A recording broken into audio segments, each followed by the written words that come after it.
sound. Check this out. Finally, Screen radio has come back.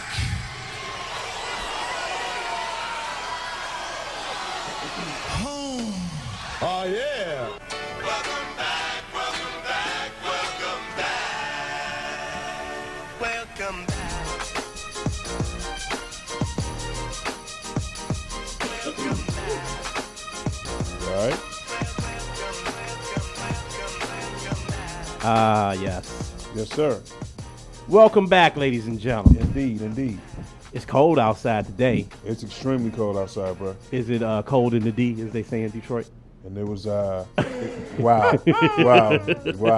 I saw that coming. And it was like 80 degrees 2 days ago. Yes, it was. It definitely was 80 degrees 2 days ago, and that's because that was Black Panther Day, and it was a celebration, and the gods shined the sun down on the whole country of Wakanda. On all of Wakanda. On all of Wakanda for us, man. It was a beautiful day. We're going to get into that a little bit later. You are tuned in to MSR. Adam Butler, Paul Spann. Black Man Span in the building. Mr. Clarence is in the building. What's happening, sir? What up, family? How you feeling, brother? Hey, man, I'm feeling great, man. This was an amazing week. Yeah, it was, man. You don't got to do that, bro. Yeah, it was an amazing This week, was an bro. amazing week, man. I'm definitely blessed to be able to hang out with y'all this week, man. Yeah, man. We're gonna get into. We definitely saw Black Panther. We're gonna get into that, man.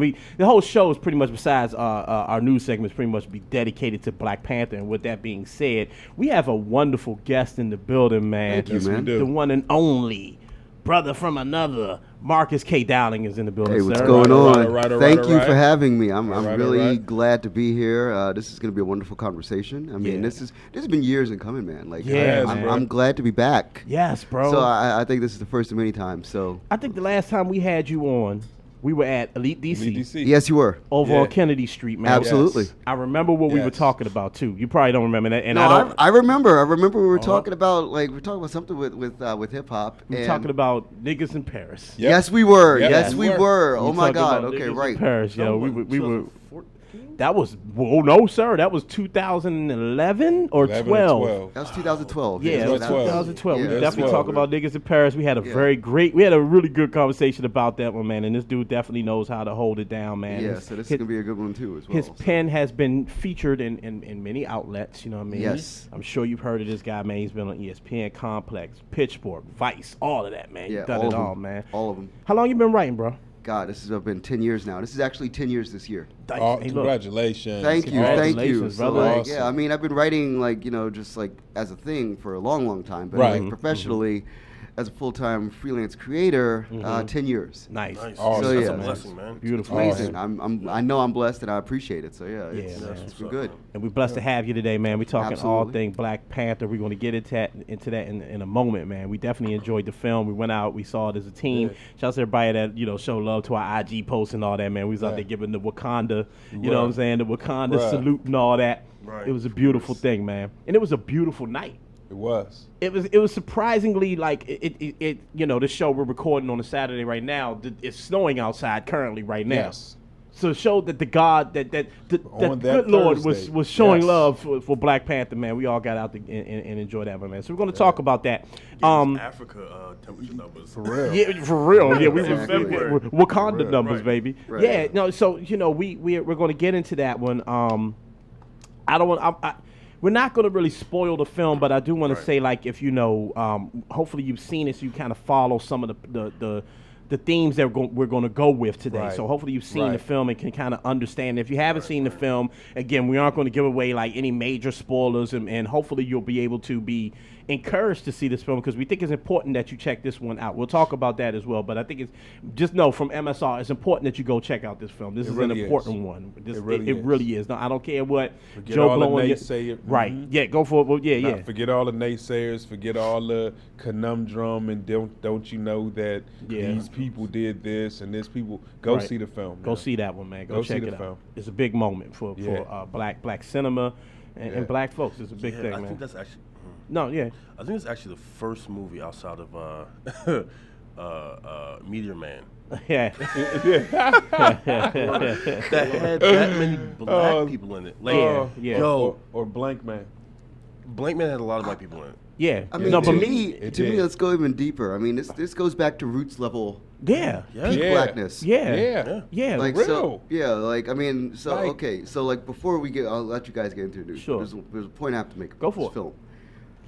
If you watch this movie, go back and watch the Roots miniseries because it's the only The way original. to contextualize what you're seeing on screen. Mm. Because when they put out Roots the miniseries in the early 1970s, it's the last time that there's ever been that many like exemplary black people on one screen at any given time. So it's and we just don't do that anymore. And I don't know what it is, or if we've like gotten away from that. Same thing for like the other thing I was talking to someone before I came here, and they were like, yeah. So the Dave Chappelle block party.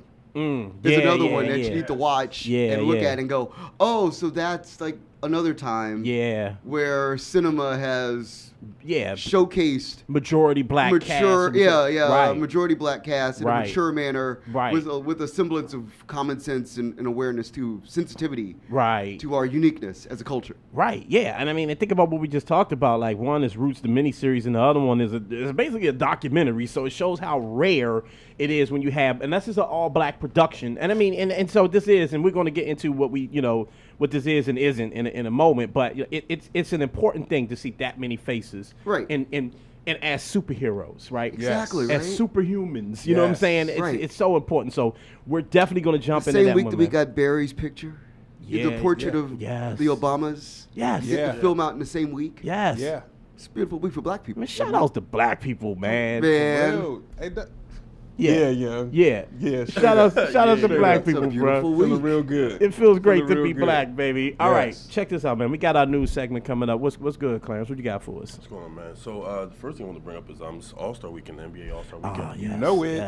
Yes. And, for some reason, I always want to catch the celebrity team game because I think that's the most fun part, right? It reminds me of Right. what did MTV did back. yeah, Remember Rock The and Rock Jock. and Jock Jam. Yeah, The the Rock and Rock and Jock Jock. Jam. Yeah. I missed Those that used because to be that way was better really than these fun, days. right? Yes. I wish that's something I wish they'd bring back. Yeah, but yeah. The 5-point shot and the 20-point shot. Yeah. You know what? Right. But in the Right. celebrity game, it happened last night. In had the a celebrity 4-point game, they shot. had a 4-point shot, and the amount of 4-point shots that were made with the charity and all that. Right. It was really cool. $4,000. Yep. Yeah. That's dope. I think that it's a great effort for them to, charity money and just for people to come out and have a good time. Right. It's great for the culture of the NBA. It's showing how inclusive it is, right? You bring Right. everybody from politicians. I remember what was the Department of Education secretary. Oh, wow. He played was it a Arnie couple years Duncan? ago. Yeah. Yeah. When he was playing years ago, He was and nice no one with knew it, he was too. nice. I think Yeah. he played for Harvard, right? Yeah. And everybody wanted to see President Obama come out there. Yeah, that But, would be great, That actually. would have been great. Yeah. Right. And I think there's those type of things that is great for the culture, for entertainment, but also for for NBA and just showing how inclusive that everything is. Right. But there's a difference this year. They're not doing the East and the West. They're doing Yeah. Team LeBron and Team Steph Steph Curry. Curry. That's really interesting to me. Yeah. Because that's very. I wonder how it's going to work or how it's going to look later on down the road. Yeah, you know what? The NBA still has the best All-Star weekend, right? Even if people complain about which was its landmark event, it's bread and butter. Used to be the dunk Used to be the contest, dunk and the dunk contest. contest, and you can actually look. I'm no LeBron hate. I'm not trying to get into the LeBron hate thing, but you can blame LeBron for the dunk contest falling off because I believe that if you're the best player and you're known for being able to fly, you should be in the dunk contest. Kobe did it, Michael did it, height they of all its did it, time. right? Right. Yep. Right, but that's neither here nor there, right? The dunk contest has fallen off. It's pretty much been turned into rookies and no names who can dunk a little bit, whatever. But even with that, it's still the best all-star festivities in all the sports. Baseball, no one really pays attention to that other than the Right. home run derby. And they've tried to tweak things with theirs where they've actually impacted the World Series with this because Right. the winner of the All-Star game gets Right. home field advantage In in the the World world, which is Series, like right. the dumbest idea.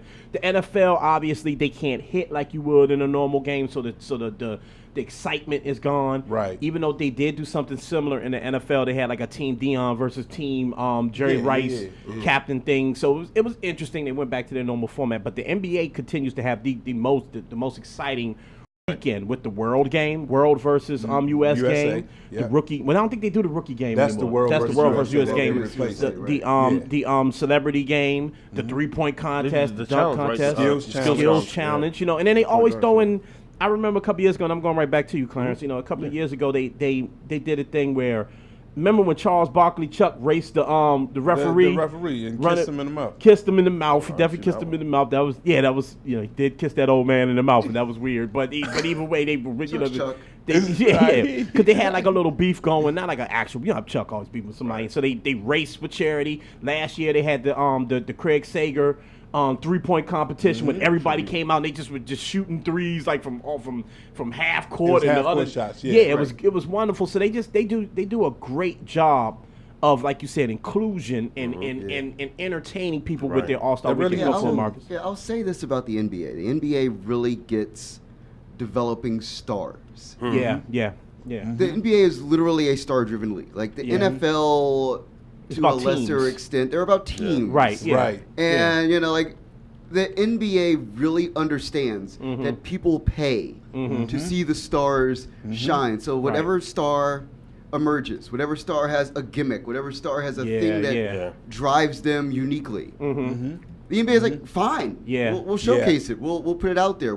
I mean, everything from Craig Sager, R.I.P., being the man who wears the suits. Right. Right, Yeah. right. Let's do something with that. Yeah, So right. they make people want to be unique personalities. Right. And then the All-Star Weekend is great because all they do is they're just like, okay, let's all let all these clowns in and let them do their clownish, ridiculous thing. And for one night, we're just going to be ridiculous and have all the fun. Yeah. But I all also those say stars. this about the NBA. They're amongst many professional leagues. In my opinion, they're the most socially aware. In my opinion, they allow their stars to speak on issues. They wear actual gear per issues that are going on. So, Right. Kudos. And just for one that. more quick thing about the NBA before we go back to Clarence is that the NBA is about faces, and it's the only Yes. league that is. And baseball had that for years. For years, baseball had that. Like Right. the personalities drove the game. You know what I Right. mean? But it was half and half. Like it was about the team. Like so, you were a Yankee, but you were also Mickey Mantle. Right. You know what I'm Right. saying? Like Right. so, baseball. That's why it controlled that's why it was the number one sport for so many years. You're right. The NFL is about teams, and it's about like players, like you take the hometown team, like we just changed our quarterbacks, and it's just like bam, like now Alex Smith is the man here. That don't mean nothing, right? Like if LeBron leaves Cleveland, it ruins their economy. Right. You see what I'm saying? So Right. I mean, LeBron changed the entire team last week. Yes. Yeah. He literally changed the entire roster of the team, and no one cares. Yeah, you four guys are going here, Yeah. and these four guys are coming here. Because There we LeBron go. is there, so I think that's why their All-Star Weekend works, Clarence, because it's personality driven. I mean, look at the celebrity game as you mentioned, bro.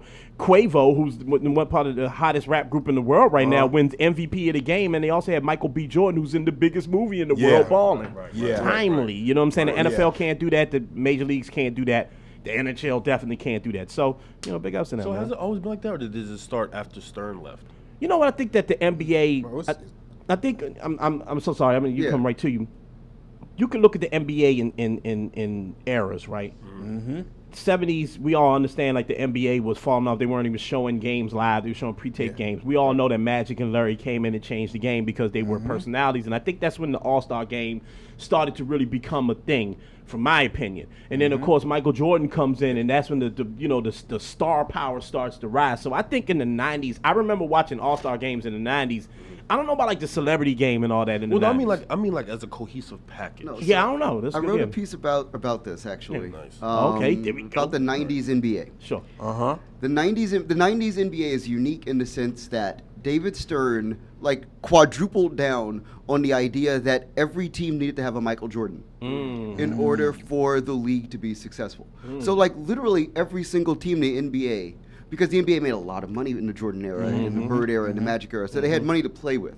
So it's like, okay, we're gonna put a team in Charlotte, North Carolina. Yeah. Larry Johnson, you are Michael Jordan in Charlotte, North Of Carolina. Charlotte, right. Yeah. Right. Yeah. So Grandmama. Sean Kemp, you are Michael Jordan in Seattle. Seattle, Washington, Right, and right. Mahmoud Abdul Rauf, you are Michael Jordan in Denver. Denver. And we're gonna even double down in Denver. We're gonna put Dikembe Mutombo on your team Yeah, yeah. because you're Fonzo 6'1" Ellis. and nobody knows who you And are. You're also Muslim, so we're not Yeah. gonna we don't know if if people are jive with that, but we're going to give you the Dikembe Mutombo. Right. You are going to be Michael Jordan here. Yeah. And I mean, in Washington, we had Bernard King. You Yeah, know, like yeah. every team had a Chris definable Weber and Juwan. Howard. So like at the time also you had like a lot of like twin top, like a lot of the right, so they were like, so they yeah. made sure that, but every single team in the league, we just named like 8 teams. We just rattled the top of our Yeah. heads. Houston with Akeem Olajuwon. Yeah, and Clyde. Yeah, Clyde. You know, so Clyde. every Right. team had like multiple stars. Oh man. And these Marcus- are like unique personalities on every single team. You do what they look like. Reggie you do, Miller in Oh my Indiana. God, Right. Marcus.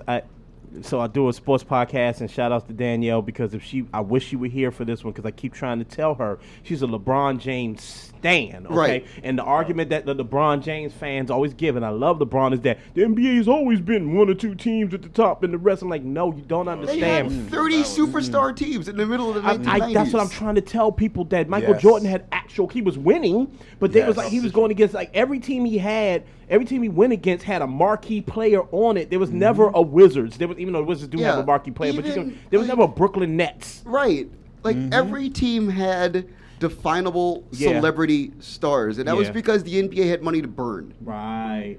And there's an era where the NBA, like, there were too many stars, and you when you have parity, there's like the issue that the NFL went through, where Yeah. like, okay, so like, once you realize, once the fans become aware that parity exists, then there's no reason to watch. Then there's literally no incentive to watch the game because you're like, Yeah. okay, well, we're gonna be 40 and 40. Yeah. Every year, 42 and 40, 37 45. Right. It doesn't, and there's one team that's going to be 62 and 18. Whatever. Yeah. So, what the NBA has done is that then they realized, okay, so we've like whittled down the American marketplace to nothing. So then they're like, okay, like we're gonna go to Greece and get Giannis. We're gonna go to China and get Yao Ming. Right. We're gonna go to Turkey and get Hato. We're gonna go all over the world now. And now they're globalized it, and then they come back to the States and they're like, okay, well, let's get these high schoolers and these young kids that Yeah. like are hot on social. Right. You know, Slam 360, all that. You know, like Yeah, they're like, yeah. okay, these are hot social media celebrities already. Yeah, And then we're yeah. gonna put NBA jerseys on them. Yeah, like And then we're Lonzo. gonna put them out in the court. Right. Yeah, Right. yeah. Lonzo's the perfect example. Yeah. I've never seen the kid play. Yeah. I don't know if he's good. He's not. I have literally no idea. He's not. He's not good. But he's hot on social. Marcus, we about to have a whole NBA breakdown show, right. brother. Right, but no, I just had to break that down really yeah, fast. Yeah, no, and man, yeah. I mean, because I'm with you, because I want to keep going with this, because this is like super. Yeah, no, but it interesting, doubles yeah. into what we're talking about later, and I'll talk about that. But that's I'm like, I really want to. That's some interesting shit right there. I want to. Yeah, we gotta talk about the show because Yeah, that's of course, that's really of course. All-Star Weekend is definitely Right. That's the thing. He just did 25 minutes on his opening topics. What else you got for us, real quick, before we get to Black Panther, Speaking bro? of LeBron, Yeah. we heard about the LeBron House Party reboot remake. Oh man, yes, Okay. yes. So LeBron James has confirmed that he's going to be remaking or reimagining House Party, the classic House Party films featuring Kid and Play and Martin and all of the, what was the name of the crew? Full Force. Full Force, baby. Force, man. Michelle, right? Anyway, so we're going to talk about this really quick. I hate this idea. Yeah. I don't want it to happen. I understand I understand the nostalgia, I understand the era we live in. We do live in an era where people are rebooting franchises left and right. Right. Whether with the original cast or all new. We just had a Power Rangers remake movie. They talk about bringing Martin back, which Martin is coming back. That's yeah. happening. That's And confirmed. I'm like, I'm nervous about that. I'm nervous about it too, because I feel like there's certain things you just shouldn't touch. that's how I feel about House Tashina Party. Arnold was going through like real life problems. She is, yeah. And now it's like, okay, we're gonna put it on TV. Yeah, it's almost like it does feel like a favor. Like, yeah, let me hook you up. Yeah, a couple dollars. I don't know if that's okay. Yeah, I don't know either. And I don't know if it's okay to do a House Party remix. We were talking about this off air, and I'll just get my thoughts really quick. We'll go around real quick about this one. I think that House Party is such a late 80s, early 90s, New Jack Swing era, dependent on Kid and Play film. I think that's what sold that film and made that film. That Kid and Play were stars. You know what I'm saying? And that they were unique in hip hop. And you guys can help me out with this one. It's just how I remember that they were unique, that they were fun loving. So they had that Will Smith thing going. You know, the Fresh Prince thing going. Style of rap music. Right. You know, they were Wasn't fun. that initially meant for them, for Will Smith and Jazzy Jeff? I don't know. Is that true? I'm not sure about that. No, that was always their franchise. Yeah, it's Like, ours, they their were thing. trying to do the crossover thing with Kid and Play. Because remember, like, it was Kid and Play and the Fresh Prince. Right. And nobody else. Yes. Yes. That That was it. like coming off of Heavy D and the Boys. Salt and things Pepper, like they were that. all like they were Yeah. all Heavy D, Yeah. Salt and Pepper, Kid and Play were all Yeah. part of like a little crew. So anyhow, so Right. it's like it was dependent on them. People wanted to go see them. That's why Class Act worked, right? Because it Right. was about them two. It was about the era of music. New Jack Swing was a party music. It was, now it could work now with this Bruno kind of revamping it. I was gonna say that. Yeah. You could put Cardi B in that movie and sell out the first weekend. Oh, yeah, it and that's was, yeah. all you want to do. And put Cardi B in it. I'm not calling it, but I Yeah. will say that she will be in this movie. 175%. So wait a minute, okay, so we gonna have a, and now this is me crotchety old man now, but I do really like Cardi B. I do really like Cardi B. I'm Like glad that people. I didn't dislike Yeah, her yeah. when you brought her up originally. I never disliked Cardi B. I'm not gonna go out and rush and get her records, but I will say the records that she's put out have been actually damn good. I can't front. Like I like Cardi, but okay, Cardi B. She'd have to play a teenager first and foremost because, like, the house party is all about bad teenagers throwing a party in their parents' house while they're, gone they're for the remaking weekend. it. Right. I mean, But how does Cardi B fit into that? Like, Cardi B is not she's a the baddest girl in high school. We gotta- okay, so she got to play a teenage girl, huh? Yeah. Go for it, Clarence. Gotta play a teenage girl. I mean, But yeah. I mean, but we got unless they do it like in the college. Maybe they make it college. Yeah. Yeah. I just Get hope that, get that school days crossover. Yeah, I just think that there was a perfect storm that made house party work. It was the genesis of not the genesis of hip hop, but the genesis of commercial hip hop. Fun hip-hop. Fun commercial Right, hip hop. right. It was in the heart of the New Jack Swing era. So even that soundtrack featured people like Tony, and Guy. and you know what I mean, the Yeah. shit that they was dancing to, the dances that they were doing, even though they are dances now, don't No, get me but wrong. I'll make an argument Yeah. that you could put a Ray Shrimmered song in that soundtrack. So that's what we talked what we about said. earlier. And okay, so like Mike Will is making like Motown level Yeah. teenage pop music. Right. Like Right. Sway Yeah. Lee Yo, that was a great. is an actual like Frankie Yeah. Lyman-esque like Right. pop star. He It's is. He frightening to definitely say is. it because Yeah. you don't want to Yeah. besmirch legends, Right, but right. numbers are numbers and No, they're I see what real. you're going for though. Sway Right. Lee's working with Beyonce. Yeah, he's Yeah. a guy. Sway Yeah. Lee. So you Yeah. can put those kinds of songs. You could put Black Beatles Mm-hmm. on the soundtrack Right. of this movie, and for people of that And age range, Okay, It's similar. I'm with So- it. I'm with it. it's a, And it's P, a teen pop movie. I'm with Right. you. P, I'm coming right to you. Yeah. I'm with it. I'm with it. And also, I have to admit You that just been crotchety. no, bro. I'm not just being crotchety. That I can't identify what a kid would party to. Right. It's impossible for me to identify what someone like what my sister will be attracted to musically. Right? I can't identify that because I'm not an A&R. I'm not a music. So Adam is the pops in the movie. Robin I'm just Harris. saying that I think that movie, P, and I'm coming right to you. I think that movie is just so of the time. Like, I think Yeah. everything about Right. it is late 80s, 90s. That's why we love it. That's why it works. Everything is it's like a time capsule, and I think Right. it's very difficult I think they couldn't even do it after that era ended. Like, when they made their movie in the West Coast Right. Rider era, it didn't work. Well, that's why it worked for the time that it worked for us. Mm-hmm. I think they're just going to take the structure element of the concept and just bring it more up to date. I think it's sort of some of the things that Mark was talking about, some of the things you were talking about. It could. I'm interested in seeing how it works because we're going to always have the classic to go back to, which will hopefully the way certain things work when you do a remake will make people go back and look at its original. But I think I'm interested to see how he does bring that forth. All I'm saying is that Steve Harvey can get a check to Harvey. play the Robin Harris role, Oh and they my know each God. other. Yeah, So yeah. that's there's all sorts of weird little things about this that you put on Netflix. There's a million ways to make this thing work. Yeah, okay. And look, it's not. I just want to be very clear. It's not that I don't want it to happen because it's going to take away from my original film. This isn't like a Ghostbusters. He sounds a little harumph, doesn't he? No, but this isn't like a Ghostbusters remake situation where it's like, you're taking my Ghostbusters away from me. No, it's not that. I just don't think, I think it's the same thing that happened with Ghostbusters. Like, it was a remake, and everyone said, this remake doesn't need to happen. And they did it, and it was terrible. And then at the end of the day, oh god, I mean, this movie's gonna be unequivocally bad. Yeah, it's not gonna be let's good not at like all. let's not all right, that's all I'm it's saying. going to be a bad movie. Okay. It's Like, not gonna be good. Because they up, did down, this on VH1 like 3 years ago. right, They had up, the- down, left, right. It's going to be a bad movie. Okay. But does this mean that people are not going to go see it Well, like no, that's- writ large, yeah, like yeah. en masse? Yeah. No, everybody's going to go see And it. for Every me- person under the age of 21 is going to go see this movie like 5 times. Word And up. for me, it'll just be an interesting blend of generation. It'll allow a newer But it generation happened. to It feel. happened like 3 years ago. They did it already. Hey, look, man. You know, We try to get saw this. what- It's Hollywood. I'm just saying, like, I mean, It's Hollywood. yeah. All right. well, Both Kid and Play will just appear in there because Right. Kid is a Just- relevant person on But social y'all media. know this just happened like 4 years ago. They just made a House Party 4. But yeah, that's the same as like, you know, they just made a Biggie movie and they now keep out Biggie and Tupac movies. I think that like now it's like, okay, we now put the right people, they got the right money to put things into play. Yeah. And they can do it at a And it's LeBron better James. quality. Oh, because it's LeBron James.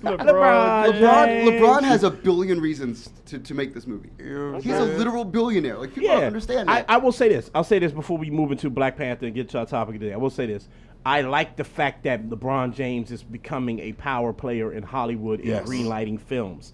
That means that, and this goes directly what we're going to talk about with Black Panther, that means that more African-American writers will have opportunities for somebody with some bank to put some money behind their project. So, no, if it's a young director involved, man or woman, you know what I'm saying, probably a person of color, you know what I mean, and a young screenwriter involved, then I'm happy from that. I'm not mad about this, but I'm happy from that aspect. I Sound think that's mad, positive. Thank you, Pete. That's I think it's positive from that aspect where, you know, you might be given an opportunity to young, fresh talent, not just actors, but I'm talking about people behind the scenes to create something. Here's So I'm the with thing that. that'll blow your mind, right? So like this gets right into Black Panther. Yep. So I'm gonna give you a segue. I appreciate that, brother. Got you. Yeah. So Yeah.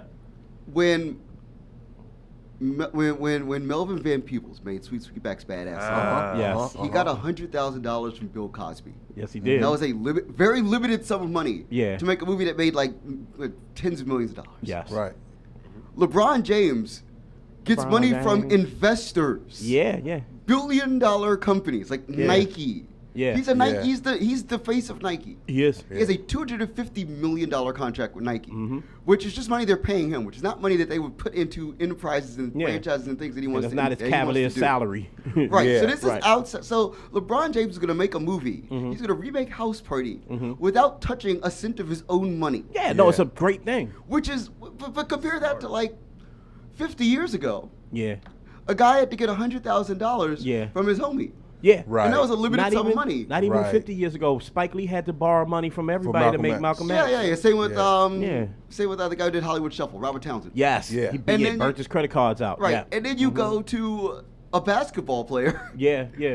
with unlimited sources of money. Just, Yeah. Hey, LeBron, you want to make a movie? Sure. Here's $100 million. Have Yeah. fun. It shows you how the times have changed. Yeah. Crazy. Clarence, thank you. Yeah, Yeah. I was gonna say my Yeah, last yeah. my last one was going to be the Black Panther soundtrack. Oh, yes. Talk about go. that. Yeah, Let's that's a go. great. Now, that's a Because great segue. Yeah, go for I it. think go. you can tell that I think we discussed this. Kendrick touched everything on the album. Yeah. He has his fingerprint on everything. Right. It's so cohesive. It's great music. It's artists on there that I never even heard of. And I'm Right, like, right, damn, right. I'm loving this. Right. Yeah. It seemed kind of dark, not like in a negative way, right? Yeah. But like it was just great music. Like It that sounds was, like that was Kendrick. art. Yeah, it Yeah. is. It sounds like Kendrick. Like it doesn't sound like a Kendrick Lamar album. Right. It's not cohesive like a Kendrick Lamar album, Right. but you could tell he's put his finger to. He's like you said. Obviously, he's touched every track Yeah. on this. I like that. It follows the theme of the film. Like I like that. There's a whole Killmonger portion of the album. Yes. The king is dead, all of that. Like, I like that, and I like that it didn't spoil, because if you don't see the film, you don't really know what he's talking about. But after you see the film, it's like, oh, I get it. I get this. All right, the song isn't literally about it, but the theme of the song is there. Yeah, Marcus, real quick, and then we'll go to the it. thing about Kendrick with like his Africanness. So the thing that spawned him making To Pimp a Butterfly, I don't know if people know this story. He went to see Nelson Mandela's prison. Okay, yeah. Like, he went to South Africa because he's a giant pop star and play festivals wherever they have festivals. They have festivals all over the world. But he went to South Africa to play a festival, and he went to the prison where they put where Nelson Mandela was for 25 years, and it changed his life because he was like, okay, I'm a black artist. Yeah. And I've seen this thing, and I understand now the larger like arc of my career. Yeah. So then you give him the opportunity to do the soundtrack for Black Panther. this film, and he understands immediately. And the crazy part about it is, like, Kendrick can literally get anybody Yeah. to make these songs. He's Kendrick Lamar. He's literally anybody. Anybody. Like, if you wanted to call Taylor Swift and have her like Yeah. put a bar on somewhere, she'd do it. Yeah. Yeah. Yeah. That's his level of his reach. Right. And he's like, okay, so I'm gonna call my mans in them, who is just like the guy in the background who may have like contributed like half a line to something I said on an album somewhere on Damn, and I'm gonna give him a whole song because we had a conversation. This is the thing that people don't get with Kendrick. He's having these conversations with people. Like, he's the kind of guy where like people just walk up to him on the street and they're like, I have some woke blackness to give you. Yeah. And he's like, I just imagine when it's like, okay, you're making the Black Panther soundtrack, this one random dude who like gave you like the wokest piece of logic. You're like, all right, man, I got to get you in here. Yeah. I got to do a whole song about this one thing that you said to me this one time, because it'll contribute to this movie that we're doing. Yeah. It's crazy. Yeah. Bananas. It's a beautiful thing, man. Soundtrack is dope. Me and Paul were talking about it just yesterday. were. Like, I actually gave it like the first real listen yesterday, and again, it followed the themes of the movie very well. Last time I've been excited about a movie soundtrack, I think, in years. I mean, That's because they changed so much. Yeah. Like, the soundtracks used to be shit, especially like in the 90s. Oh yeah, that was Yeah. that was Early it was 2000s, what you looked for. and it speaks to the blackness of this film. And we're about to get into this Black Panther thing. And again, for the Shout people out to 2 Chainz, by the way, for being on that record, because 2 Chainz is actually one of the wokest artists in the world. Word up, shouts to 2 Chainz. I like, yeah. Shouts to 2 Chainz. That was my 2 Chainz impersonation. It was horrible. Great. Yeah, It was really it was bad. 2 Chainz. Right. Anyway, no, but I was happy to see him on that record. I was yeah, just like, yeah, definitely. Marcus K Dowling's in the building. Yeah. In the We're building. going to be talking about Black Panther again. For the people that seen the film, rock with us. We're not going to give away a bunch of spoilers, so don't worry about. We're not going to give away major spoilers. Don't worry about that. But if you haven't Giving seen the away it film, all. we're going to tell you at the end of the movie this happens. No, but we're going to try to be careful. But just know Yeah. we just a bunch of brothers in here talking, and we're going to try our best. So yeah. Black Panther was dope. Absolutely. We saw it on the night it dropped, Thursday night. We went out there. We alluded to earlier in the show. It was a wonderful, warm, beautiful night. The folks were out there looking beautiful.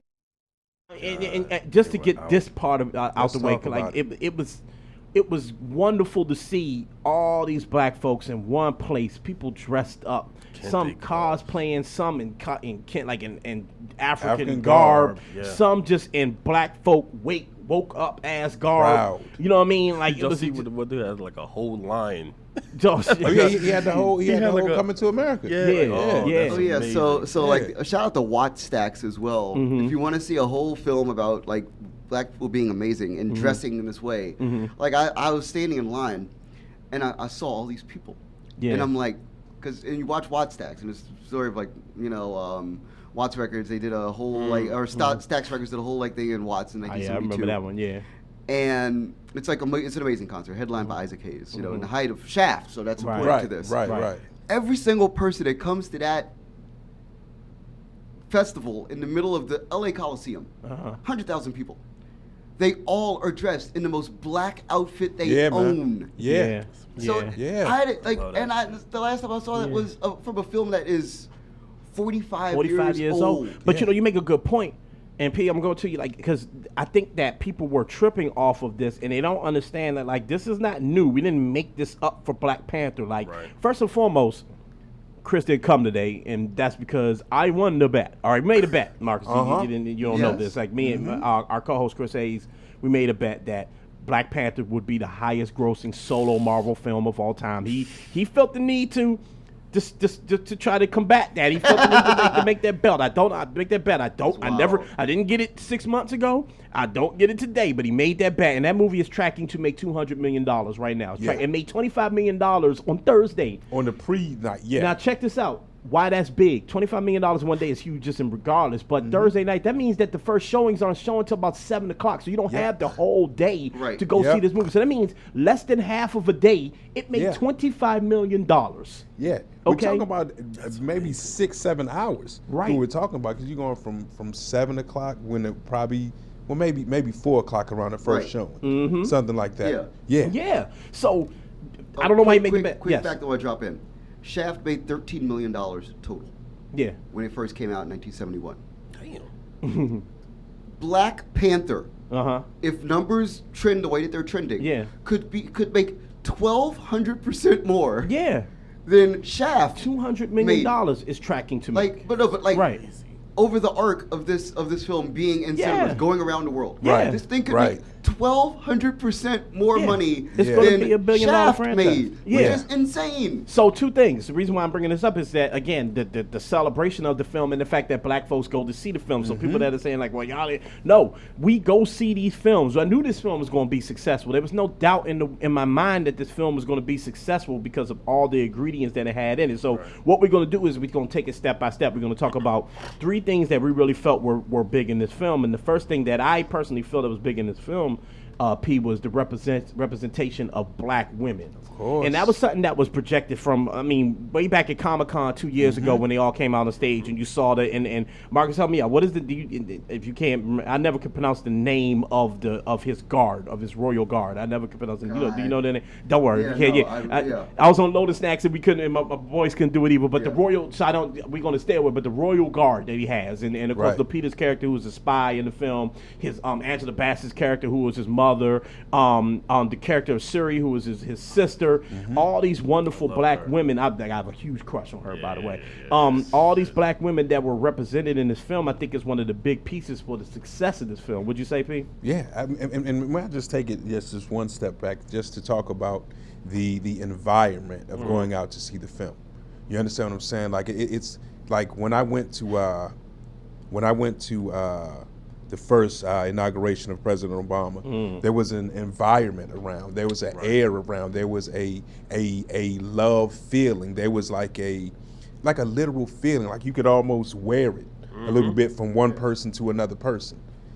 Going out there on Thursday, man, and seeing if we could put pride on as a jacket, I felt it. You know what I'm saying? And looking at other people, even the conversations that we were having, even just in passing and look like, yeah, you on your way, I'm on my way. I'm serious, bro. I was getting off the subway, and the lady was on her way. She was like, yeah, you got your ticket? I was like, yeah, we're going at 10. She's like, yeah, I'm going at 6:30. We ended up seeing her again after we came out of the film. You know what I'm saying? So like, with that being said, I just had to talk about that atmosphere. But this film, and specifically talking about the female representation, a lot of that whole guard, all of the movie was taken from actual, like, you know, parts of Africa, like Kogler went and studied, like, there's a few things like that African garb is really, that African guard is really a representation of actual women. You know what I mean? Yeah. So like that the feeling, like I said, without giving away anything, there are different scenes in the movie that even just touch on a feel, like a feel of kind of everything that's encompassing right now, even different elements of the African American community and the dichotomy between the men and the women, and even sometimes elements of the struggle, you know, in it. So like it's firstly, like we've already said, go see the film. Like, go see the film. Definitely. Clarence, I'm going to go right to you, Marcus.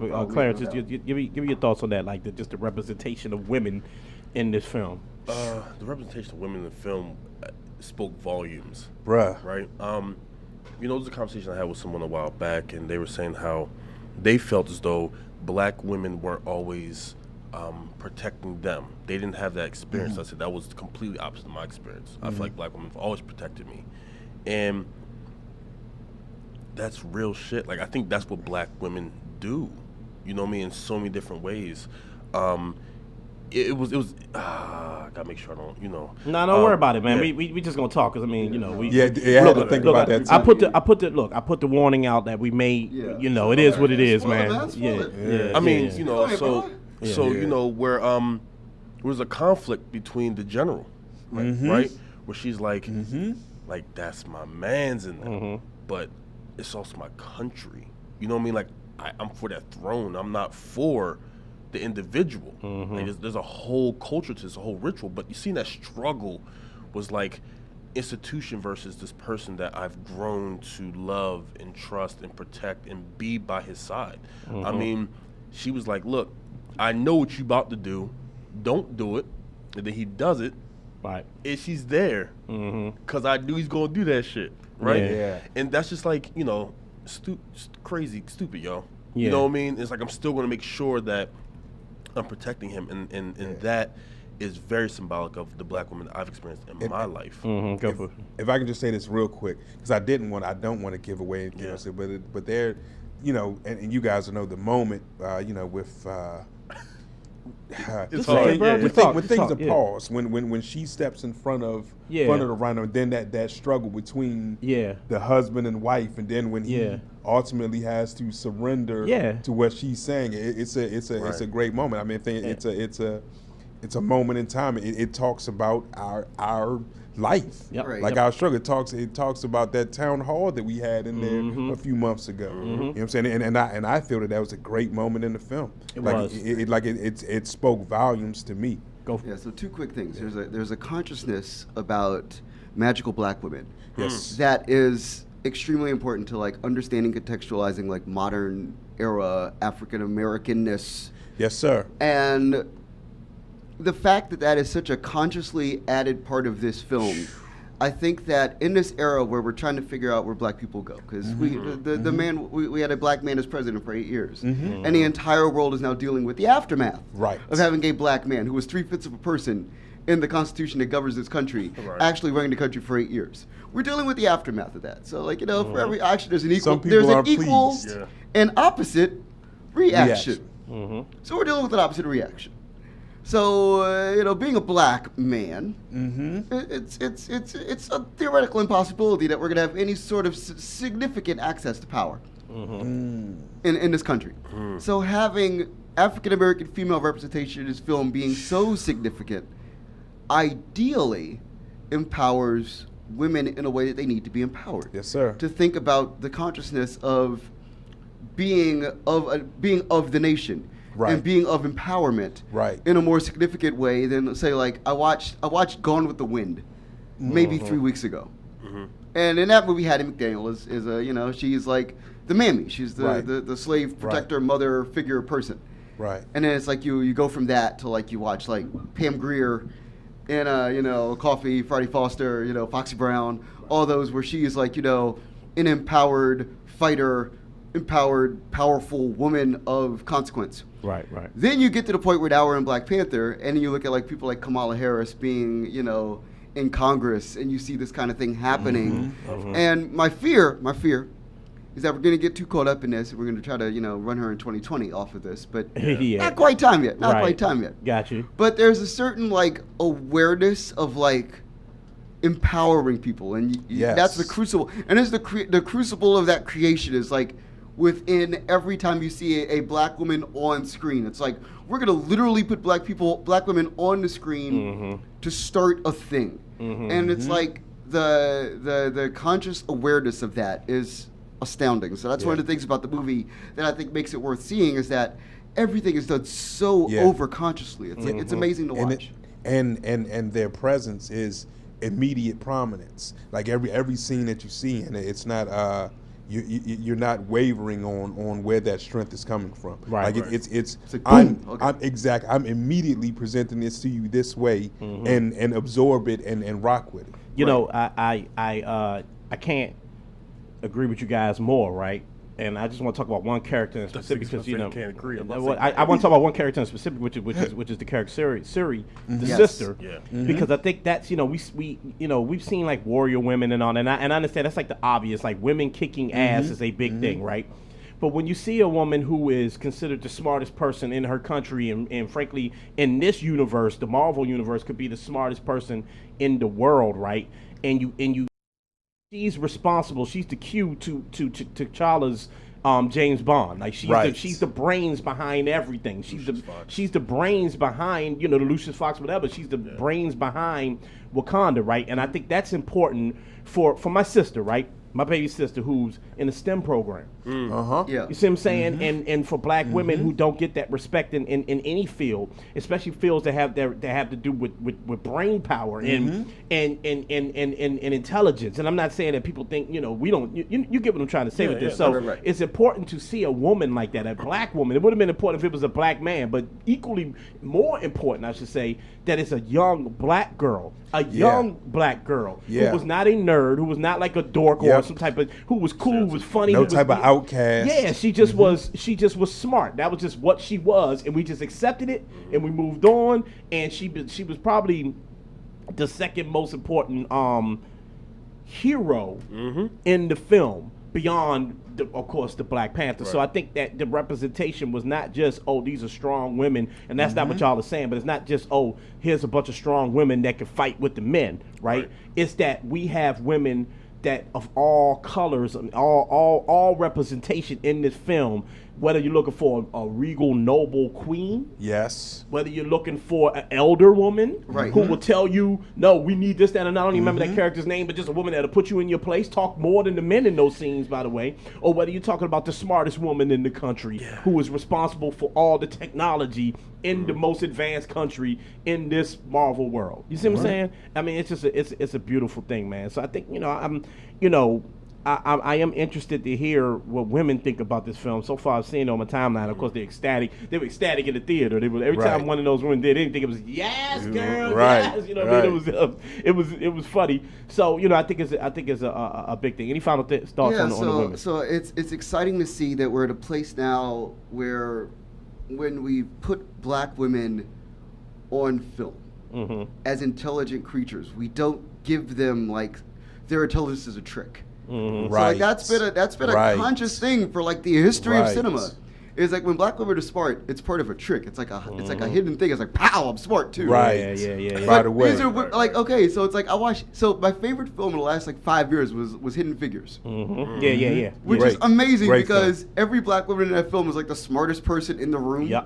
Like by a great and large margin. So then you watch this and you're like, okay, so this is what we do. This is what we do now. Yeah. And you hope, and to see like Lupita, emergent, in this film as like a superstar, and then you see like if you watch Hidden Figures, you see like Janelle Monáe, emergent in that film as a superstar. These are all young, vibrant, intelligent black women who are intelligent first before anything else. These are beautiful women as well. But they're intelligent first. Right. Have y'all seen the freestyle? Real quick, make one quick thought before I forget, because I think that's important. Intelligence is important too. But I will say this: Lupita, in the Marvel world, there always is a heroine and a love interest in those films, right? And every one of them has like it's Pepper Potts, right? And everybody likes Pepper Potts because she's equal to Iron Man in many ways, right? She's not just a woman who's, oh, I love you, Iron Man, come save me. In the third one, she actually put on the suit and did some shit, right? Or had powers or whatever. I think that Lupita is a rare thing in the Marvel universe where she was the love interest of Black Panther, no doubt. But she was as strong as Black Panther, and she kind of changed the representation of beauty within the Marvel universe. Think about this. They didn't go out and get, and no, I'm not, knocking anybody light skin or anything like that, but they didn't get like they didn't get a Europeanized looking black girl, long straight hair, whatever. Did you know who wasn't the love interest of Black Panther in this film? The love interest of Michael B. Jordan, like that type, the woman, the girl who had a small role, but they didn't get her and say, hey, we're gonna find you. They got Lupita Nyong'o, who is beautiful, but not by traditional American standards. And certainly not by like the Marvel comic book standard. and said, this is who's going to be the badass chick who's going to be the love interest of the main character in this film. I just think that comes second to the intelligence, but I think it's also important that they showed that. Yeah, absolutely, unequivocally. All right, so let's move on. Let's talk about the big plot line. And again, we try not to spoil, but we're going to talk about this because I think it's really important. It's the real best conversation. It's the best conversation in the movie. Yeah, it is. It really is the best conversation in the movie, and I'm not going to lie. It's a conversation I didn't see coming in this movie. I'm a big fan of Marvel films. I don't think Marvel films have the depth that sometimes even the DC films have, even though DC films are inferior to Marvel films, and even the depth that some of the Marvel Fox films have, right? Like, again, you look at a movie like Logan. Logan is a comic book movie, but it also talked about, like, ageism and, PTSD. Like, Marvel doesn't really get into that very deeply. They touch on it, but not deeply, right? So Marvel movies are fun, is what I'm trying to get at. They're Disney films. I didn't see this conversation about the tension between Africans and African Americans. I didn't see that coming. I'd be a liar if I told you I thought that was going to happen in this film. So just real quick, the character of Killmonger, who was an American-born, basically an assassin, essentially, or just a villain, and we won't, you'll find out how he gets where he gets. He sort of is like a metaphor for Americans and African Americans, and they use Wakanda and T'Chaka. I always mispronounce the father's name. I think He's it's the father, T'Chaka, as like a metaphor for Africans. And there's this really interesting conversation that happens. And Clarice, I'll go to you first.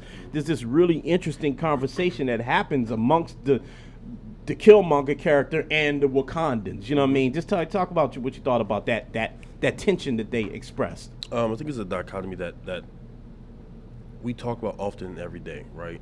About how there is a hierarchy, right, between Black Americans and native-born Africans. And Native Africans, and how we all look the same, but we're not the same, right? I'm not from Africa, so I'm not an African American, that whole thing. And it's interesting. I mean, I think that this conversation actually happened a few years ago when everyone started wearing the dashikis. The dashikis, right? And there was a clash between, like, are you appropriating, are you not? And there's just this constant struggle that I think we go through all the time. And I think that part in the movie, that theme within the movie is extremely important because it's showing common threads between one another, right? And it's showing that there's pain and people not really acknowledging pain on both sides. And how can we acknowledge that? So, not being a comic book fan and seeing that, I'm like, oh, it makes sense because I feel like you're supposed to have deep shit in movies. Yeah. But, man, that was a 2018 conversation happening. Yeah, I mean, there were a couple of lines, Marcus, from Michael B. Jordan that were, on the nose with it. Where were y'all, right? At the end, I'm sorry I'm doing this to y'all. Sorry. No, but you have to. You have to contextualize the conversation. Yeah, but at the end when he says, I'd rather do what I'm paraphrasing, I'd rather do what my ancestors did and die. When I knew that death was better than captivity is what he said. Like my ancestors knew. You know what I mean? He Michael B. Jordan's character straight says it several times, but there are even little jokes in there like colonizer and give me another broken white man for me to fix. There's a lot of that stuff in there. You know what I mean? So did you? Let me ask you though. Yeah. Did you see that coming in this film? Did you know that they would go there with this one? I knew that there would be an element of resistance, as in the resist movement, in this film. Because you can't make a film with like 99.9% black people on screen and not involve resistance into this. And what the expectations of this film, by the way. Yes, gotcha. So I feel like there's a nation-building conversation that Coogler's having with us. From the screen to us sitting in the crowd and saying, I don't care where you're from within the African American diaspora. Let's get it. We have to unify and overlook our petty differences, and they are petty. Yes. And be in conversation with each other. Right. And solve these issues so that in 2018, in 2020, 2032, 2024, we know what it is that we are tasked with doing. Whether that's finding our own people and putting them up in conversation for elected office, Or understanding others. or being willing to, if we can't elect somebody, Mm-hmm. at least knowing that you are my brother, you are my sister, Mm-hmm. especially in the case of sisters, finding commonalities Mm-hmm. and finding community so that we could save ourselves. Mm-hmm.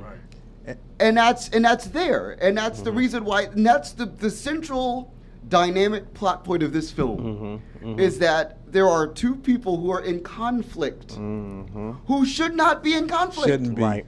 at all whatsoever. Yeah. So there's all these great things that are said. And it was funny because I went to go see this film with a white person, Okay, tell me about that. which That's was necessary. really interesting. me Which about was that. necessary because I was That's like really I was one of the interesting. wokest white people I could find, and I was like, all right, so I'm because it's cool to go see this with a black person because it's like, oh yeah, cool, we're gonna be cool, like brothers, yeah, this will be Yeah. dope. But like you want to see this with a white person because I wanted to see every time that I knew like a gem would be dropped. Yeah, yeah. See if they got it. I wanted to see if their eyes lit up or if their face lit up. Yeah. Things Something just that we talked about. Yeah. and here's the whole thing. Things just flew over my friend's head. She was just like, Yeah.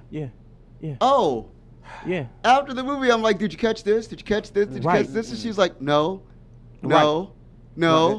And I was like, and in my head, I'm like, back of my mind, I'm like, that's actually great. Yeah, But because it's an in-house conversation, Pete. Like it's Right. one of those things where and Paul and I talked about this. I watch a show called Collider Movie Talk. Shouts to them. They were reviewing the movie, and when they discussed the Killmonger T'Challa conversation at the end of the film, Right. they just saw it as about Wakanda, and he was like, yeah, at the end of the day, they just were saying Wakanda should share their technology, and we were like, no, yes, that is some of it. It's like cool. You believe that? Yeah. Fantastic. But that's what it is for the Marvel universe. Right. them. That's what it is to that's the Marvel plot line. Okay, Like, so the Marvel universe as non-African related, Yeah, no. non-African related world. what it means is a fascinating thing that you have to think about. yeah, no, because like I said, like what they got from it was the next plot line for the next next film. Marvel movie that in Avengers Infinity War they're going to be able to use vibranium.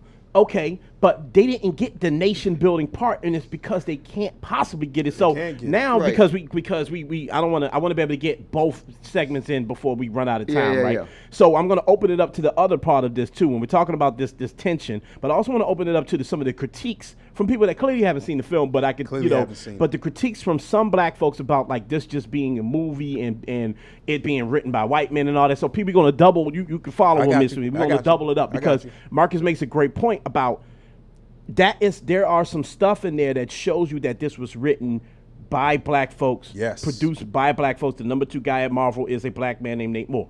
Okay, about that? so it was written for black folks, produced for black folks, and it's a majority black cast because some of those things are, and I say like I watch movies like Schindler's List, right? And I can't completely understand everything that happened because I don't have a grandfather that was in a concentration camp, not right? your voice. So some things go over my head, Not just like your it went over voice. your friend's heads, Marcus. But like Yeah. Pete, go to that conversation we was having the other day, and then you could also see how there are the people that make those complaints about us being geeked up for a movie, but we won't get geeked up for whatever they Shut feel like up. we should be geeked up. Yeah, first of all, shut up.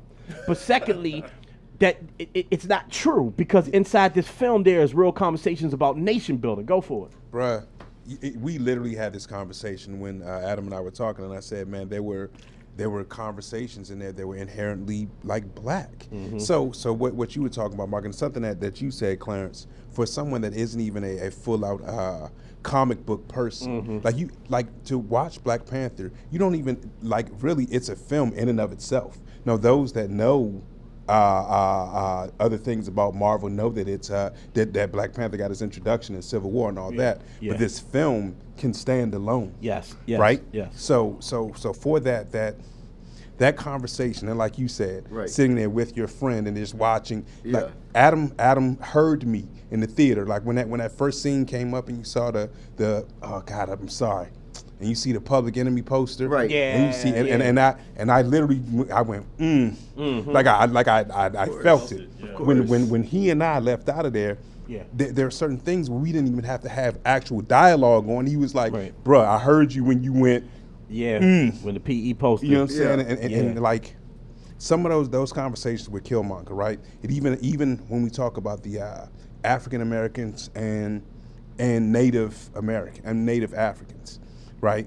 It sort of even explains how all of it isn't even directly your fault and my fault. You understand what I'm saying? Like it does come from elements of colonialism. It does come from different elements of just complete misunderstanding and a person feeling like they were left behind. Yeah. You understand what I'm saying? Like, so like, for me to talk to the people, the naysayers, the people that don't want to talk about the strength of this film, to be able to have a person like Ryan Coogler to be able to reflect his community directly through this film. Right. And to have the wherewithal to even touch on gang violence and touch on like what you were talking about, the complete necessity of all people of color and and screw it, we can bring along people, whatever. Right. But for all people of color, I mean, seriously, everybody's gonna say that people are talking to bring on other people into the conversation, but for us to have this conversation and to know,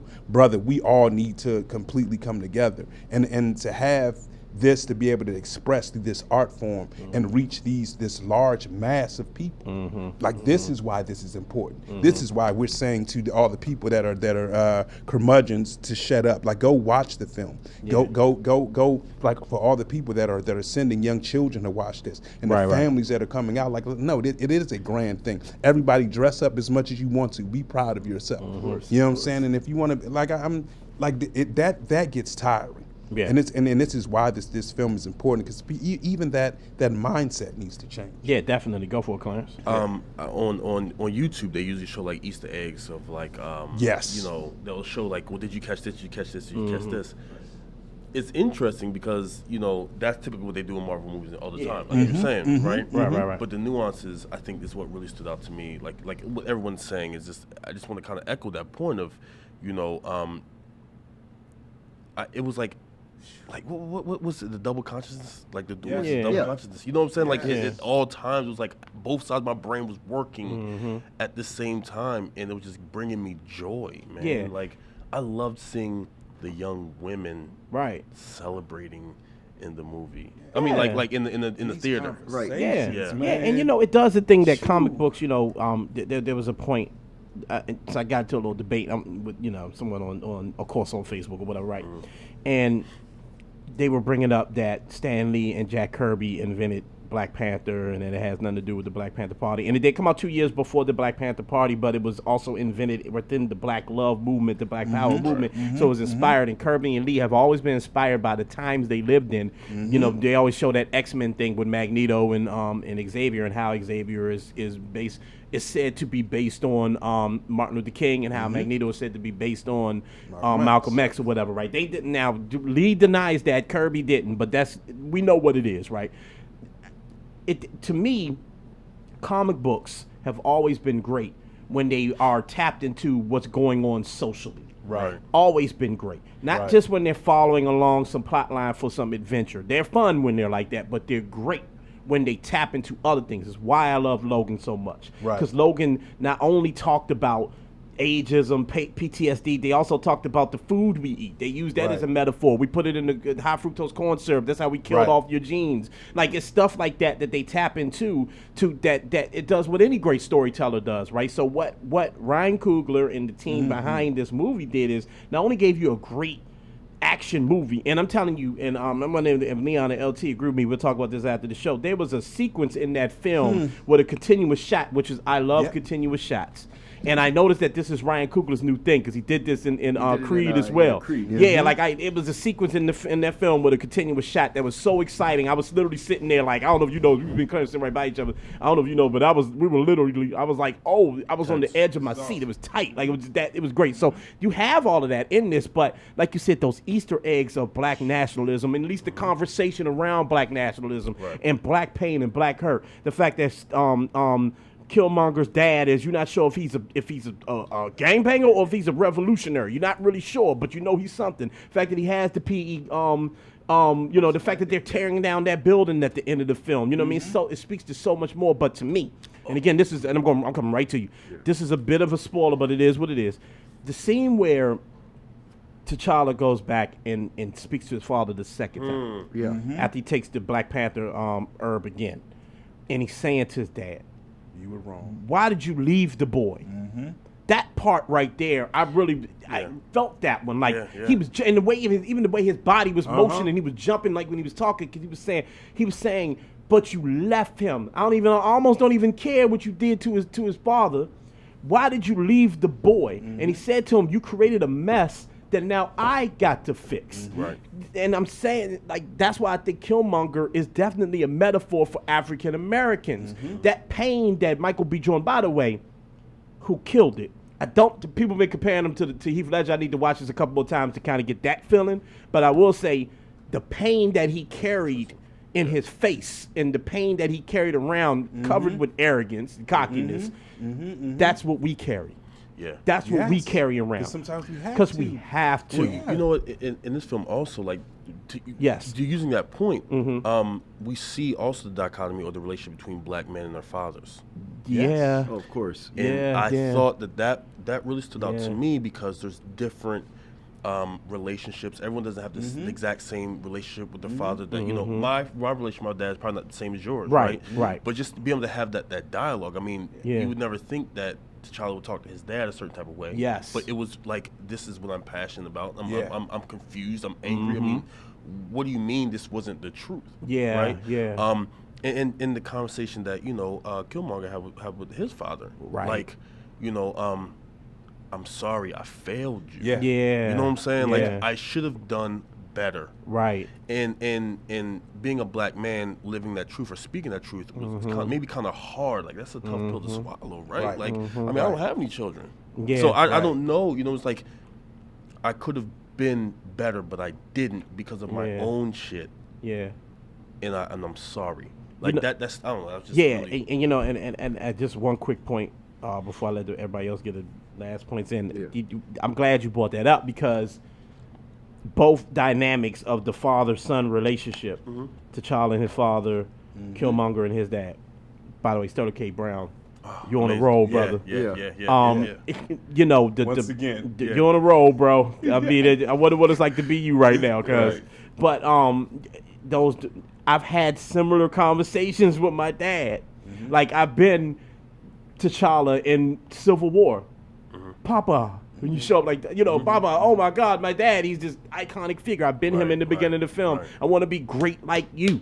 And I've also had my dad come to me and be like, son, I'm human and I fucked up. Right. Yeah. Like I don't want to Yeah. expose that conversation because there's people that may listen that don't need to know that one. But that conversation in particular, I remember that conversation with my dad where I was like, wow, my dad is a human. Right. He's doing some shit I could have easily just done. And he's saying to me, I don't do what I just did. Right. Don't do with me. You're a grown man now, son. I'm gonna talk to you Right. like a man right now, and know that your Right. dad fucked up, and you can easily fuck up right now, like literally today. Like we're on an equal. We're equal, and that's what T'Challa was with Right, his right, dad. right, That's what exactly. Killmonger was with his dad. dad. And I loved how they did it visually, going back and forth between kid and adult. You know what I mean? With Killmonger, like it's almost like at one moment I'm a kid just listening to my dad, but the next moment I'm a grown man talking to my father. It's Right. Even nigga, through Black that- Panther, bro. Like I'm Even sorry. as- amazing, that's amazing. Yeah, bro. Even as I'm talking as a grown man, Yeah. I'm still speaking of the pain of a kid. Yes. Like and they're showing you this back and forth, which is why, like, man, Yeah. Positivity is important. Yeah. And I'm saying this for a reason. Positivity is important because, like, for all the people that are trying to chop certain things down, you don't know what the harm that you're causing. You don't know what's missing. You don't know why, or you're not realizing why this is important for a child. Because I just listened to you all have a conversation. Think about the fact that we're talking about two black men having conversations with their fathers. So the celebration of fatherhood, even in general, Yeah. because that's Yeah. something that as of late, and even for us, it's a downtrodden conversation. Right. All we Right. ever hear is there are no fathers. Right. Even some of my silly friends, when before we had any of us had even seen the film, in the barbershop told me, yeah, but it ain't no father. They told me ain't no father. His father died and all that. And I'm like, bruh, Yeah. go see the film. So Yeah. even just listening to you all side conversation about the conversation, because Adam and I talk about this all the time. The fact that we I know plenty of strong black men. Yeah, Right. Plenty of awesome fathers. Right. So like I mean, I'm going to take this movie and I'm just putting it out as far as for people, for black people in general, like positivity, man. Like look, we do not have to wear this badge of both poverty, of both being downtrodden, like forever. Like it's okay to celebrate. And this film that touches on so many issues is very important to go out and see and to celebrate. Go ahead, Yeah. brother. Okay, so comics are wonderful Yeah. because they deal in creating a subversive reality within actual real life things that you know. So comics just in general, whatever comic you like, if it's, Iron Man to Black Panther, Superman, I don't care. Right. You're dealing with a double consciousness already. That's already it's already fractious and full of friction. Right. Then when you start tossing in like giant, massive issues Real of stuff. actual consciousness that have redefined the universe of race and class and gender, and you start to throw all these Everything. things in that are Everything. all fractures. You create this cauldron Poverty.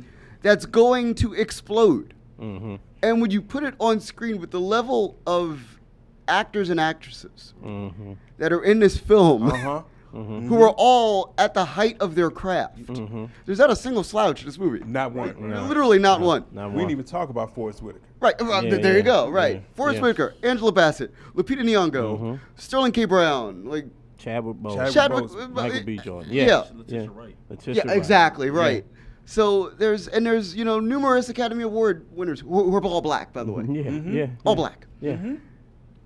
dealing with fractious issues in a universe that has created a double consciousness. Yes. And you're supposed to take this thing that's created out of a double consciousness and then put it into real life, Yes. which is painful right now if you're a black person. Inherently painful. And the thing about this is that this film ultimately creates the one unified best way to live, which is, again, mind-blowing. Yeah. Bruh. Yeah. So when people are like, I can't believe that this movie is going to make all this money. Yeah. Of course it is. Yeah. Right. Because if there was a need for black people to understand how to live and breathe and How about exist that? Yeah. in the post-Obama era, it's literally right here, an hour and 54 minutes Yeah. of your life. It's the Done. it's the playbook you were looking for. So while you're sitting at home complaining about people rallying around a movie and not the movement, which by the way, I bet you couldn't define the movement if I gave you $1 billion. Right, Black Lives Matter is Yeah. included in this movie too, because all the black lives in this movie actually absolutely matter. Thank you. So it's the thing we've actually been waiting for. It's so funny, ironically enough, the thing that's going that has the blueprint is a damn superhero movie buried within the Marvel universe that's going to be the talk. lead into Avengers Infinity War, where Thanos Right. is going to destroy the world. It's an interesting thing. It's a beautiful thing, man. I'm sure we're all going to see this movie again. Absolutely. See it as many times as you can. It does matter. I'm not going to get into why it matters for black filmmakers. Just know that it does. Just take my word for it. It matters for black filmmakers. It is a big thing for the black film industry. Trust me. Believe me on that. If you Make want to, good movies. yeah, and if you want to know why I believe that, you can literally, we can have that conversation online. You need to, but it does. All right, so go see this film. Check it out. Support it. It's a beautiful thing. It's a beautiful story. It's a fun story. It's an action-packed story. Fully endorse that joint on here, and I'm glad that we spent time talking about this one Yes, for the of past course. couple of weeks. Marcus, thank you so much, bro. Absolutely. I live right down the street. I'm down. Man, we gotta have you back again, man. We gotta have that Absolutely. LeBron conversation. Oh, Yeah, of we course, gotta have of that course we NBA will. conversation. That goes without saying. Yeah, that was I like that one. Follow that man Marcus K Dowling on all social, On right? all socials, yes. Follow that man. It's underneath. If you're watching Yeah, this, yeah, it's yeah, right there, underneath. boom. Yeah, man. Yeah, boom. All right, yeah, we Yo, got this is also a salute to Ryan Coogler. He's 3 for 3. Yes, he 3 is. for 3, baby. Yes, Ryan he Coogler's is. the dude. He And, is, and by the way, this is going He's to on a propel. Spielberg run. He is. This is going to propel Ryan Coogler the into the stratosphere. stratosphere. Yes. Okay, and along with him will come Michael B. Chadwick, I'm gonna Lupita, put it like this. And the people that are Yeah. all working. Letitia with Wright, it. all of them. Yes. If people were looking for the next Star Wars, yeah, man. Hey, Black man. Panther Good. Yeah. is it. Yeah. You could make 7, 8, 9, can. 10, 47 movies Yeah, you can. within this universe. Spin-offs, whatever. Yeah, you can do it. And they will. Yeah, yeah. It'll be fascinating to If see. they like money, they will. All right, we got to get ready to run. Ladies and gentlemen, thank you so much for tuning in. And until next week, ladies and gentlemen, be greats. Elevate us. We up out of here.